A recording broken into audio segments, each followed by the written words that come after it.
Hello guys, welcome to परीक्षा की शिक्षा। आज हमारी पॉलिटी की 8th क्लास है, तो हम अपने क्वेश्चन की शुरुआत करते हैं। हमारा पहला क्वेश्चन है, कौन सा आर्टिकल कहता है कि किसी भी क्षेत्र में मार्शल लॉ लगने पर वहाँ के लोगों के मौलिक अधिकार निलंबित किए जा सकते हैं। Article 33, article 30, article 34, article 35। तो आर्टिकल 34 कहता है कि अगर कहीं एक सेकेंड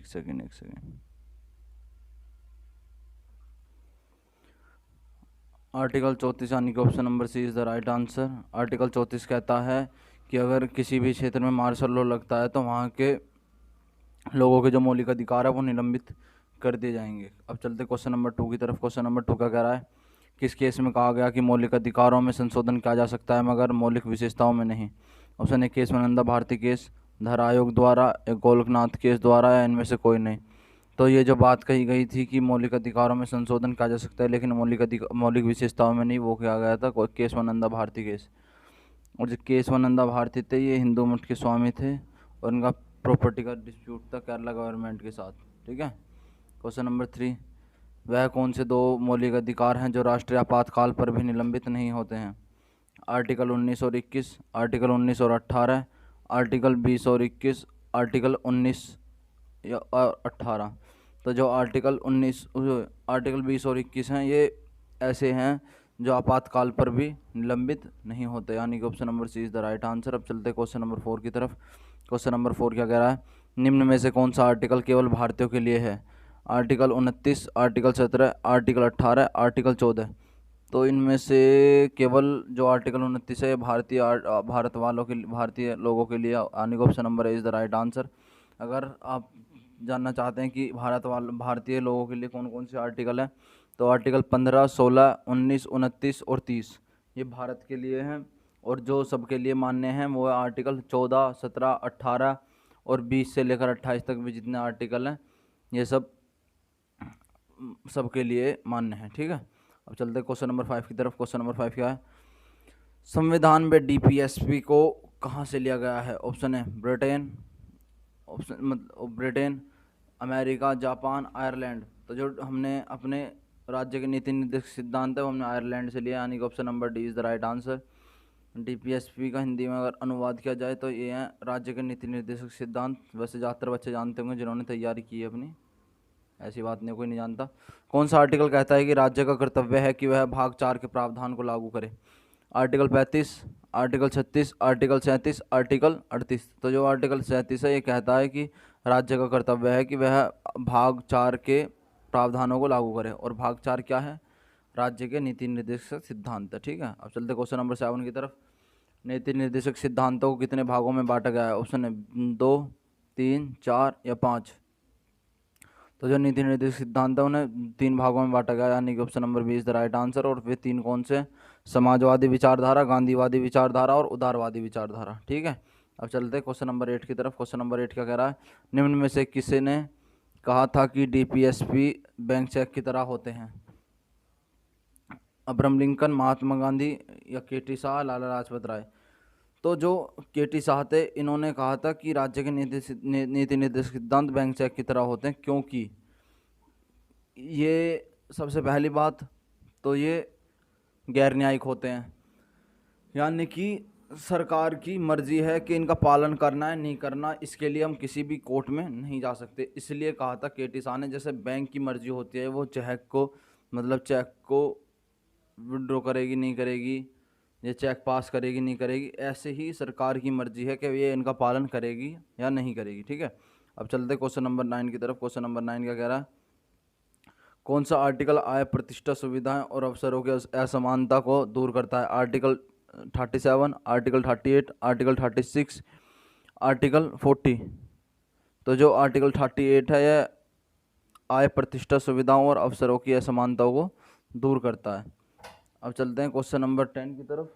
क्वेश्चन नंबर 10 क्या कह रहा है, क्वेश्चन नंबर 10 कह रहा है, कौन सा आर्टिकल काम पाने के, शिक्षा पाने के, बेकरी, बुढ़ापा, बीमारी और निःशक्तता की दशाओं में लेख सहायता पाने के अधिकार को संरक्षित करता है। ये पाने लिख रहा है, पाने। ठीक है। आप देख लेना एक बार इसको।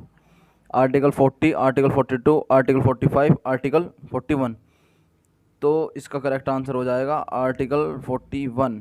आर्टिकल 41 कहता है कि ये काम पाने का, शिक्षा पाने का, बेकरी, बुढ़ापा, बीमारी और निःशक्तता की दशाओं में लेख सहायता पाने के अधिकार को संरक्षित करता है। कौन सा आर्टिकल? आर्टिकल 41। अब चलते हैं क्वेश्चन नंबर 11 पे। क्वेश्चन नंबर 11 क्या कह रहा है? पंचायतों को संवैधानिक दर्जा कब मिला? 1991, 1992, 1994 या 1995?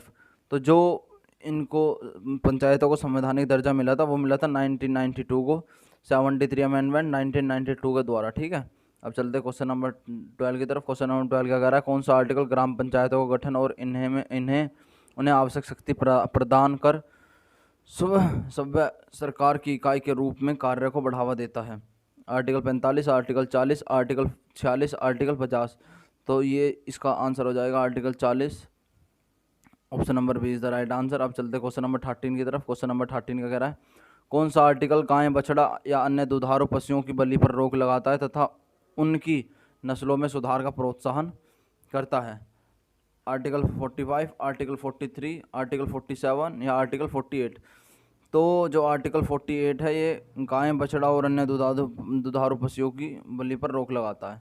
ठीक है, और आर्टिकल 48 में एक और बात लिखी गई थी, जैसा कि मैंने आपको पहले बताया भी था। कौन सा क्वेश्चन था? एक सेकंड रुकिए। 41 ये रहा आर्टिकल 38। ये इसमें भी है। कौन सा आर्टिकल? आय, प्रतिष्ठा, सुविधाओं और अवसरों की असमानता को दूर करता है। तो ये दोनों चीज़ें कभी आप कंफ्यूज हो, ये आर्टिकल 38 में ही है। ठीक है, हम कौन से क्वेश्चन पे थे? Question number 11। Question number 14। कौन सा आर्टिकल कहता है कि 6 वर्ष से कम आयु के बच्चों के लिए प्रारंभिक बाल्य व्यवस्था, देख रेख और शिक्षा का उपबंध कराना आवश्यक है? आर्टिकल 43, आर्टिकल 44, आर्टिकल 45 या आर्टिकल 56? तो ये आर्टिकल 45 में लिखी गई है बात। और पहले जो ये उम्र थी, एक सेकंड, आर्टिकल 45 यानी कि option number C is the right answer. और अगर हम अपने मूल संविधान में बात करें तो इसकी उम्र तो मतलब अब इसमें 6 वर्ष से कम है, लेकिन पहले मूल संविधान में 6 से 14 वर्ष थी। और 86 अमेंडमेंट 2002 के बाद ये अब 0 से 6 वर्ष कर दी गई है। अब चलते हैं हम क्वेश्चन नंबर 15 की तरफ। क्वेश्चन नंबर 15 क्या कह रहा है? कौन सा आर्टिकल राज्य की लोक सेवाओं में न्यायपालिका और कार्यपालिका को कार्यपालिका से अलग करता है? Option A article 37, option B article 50, option C article 48 या ऑप्शन डी आर्टिकल 49? इसका करेक्ट आंसर हो जाएगा आर्टिकल 50 यानी कि option number B is the right answer. अब चलते हैं क्वेश्चन नंबर 16 की तरफ। क्वेश्चन नंबर 16 क्या कह रहा है? मौलिक कर्तव्यों को संविधान में कब जोड़ा गया? 42 अमेंडमेंट एक्ट 1976 द्वारा, 43 अमेंडमेंट एक्ट 1977 के द्वारा, 44 अमेंडमेंट एक्ट 1978 के द्वारा या 42 अमेंडमेंट एक्ट 1977 के द्वारा? तो ये जोड़ा गया था 42 अमेंडमेंट एक्ट 1976 के द्वारा। और आपको पता ही होगा कि इस संशोधन को मिनी कॉन्स्टिट्यूशन भी कहते हैं, क्योंकि इसमें हमने लगभग अपने सभी संविधान के भागों में बदलाव किया था। और ये जो जोड़ा गया था वो जोड़ा गया था स्वर्ण सिंह कमेटी के अंतर्गत। ठीक है दोस्तों, अब चलते क्वेश्चन नंबर 17 की तरफ। क्वेश्चन नंबर 17 क्या कह रहा है? निम्न में से कौन सा आर्टिकल 42 अमेंडमेंट एक्ट 1976 के द्वारा नहीं जोड़ा गया? ठीक है, ध्यान से देखना, नहीं जोड़ा गया। Article 38, article 39A, article 42, article 43A? तो जो हमारा आर्टिकल 42 है ये 42 अमेंडमेंट एक्ट 1976 के द्वारा नहीं जोड़ा गया। बाकी आर्टिकल 38, आर्टिकल 39A और आर्टिकल 43A ये 42 अमेंडमेंट एक्ट के अंतर्गत जोड़े गए थे। और उस समय शायद मोरारजी देसाई की सरकार थी। खैर, क्वेश्चन नंबर 18। कौन सा आर्टिकल अनुसूचित जनजाति व जनजाति और समाज के कमजोर वर्गों के शैक्षणिक एवं आर्थिक हितों को प्रोत्साहन करता है? Article 48, article 47, article 49, article 46? इसका करेक्ट आंसर हो जाएगा आर्टिकल 47 यानी कि option number B is the right answer. ठीक है, अब चलते हैं हम अपने नेक्स्ट क्वेश्चन की तरफ। Question number 19। क्वेश्चन नंबर 19 हमसे क्या कह रहा है? कौन सा आर्टिकल अंतर्राष्ट्रीय विवादों और मध्यस्थल द्वारा निपटाने के लिए प्रोत्साहन देता है? आर्टिकल 54, आर्टिकल 52, आर्टिकल 50 या आर्टिकल 51?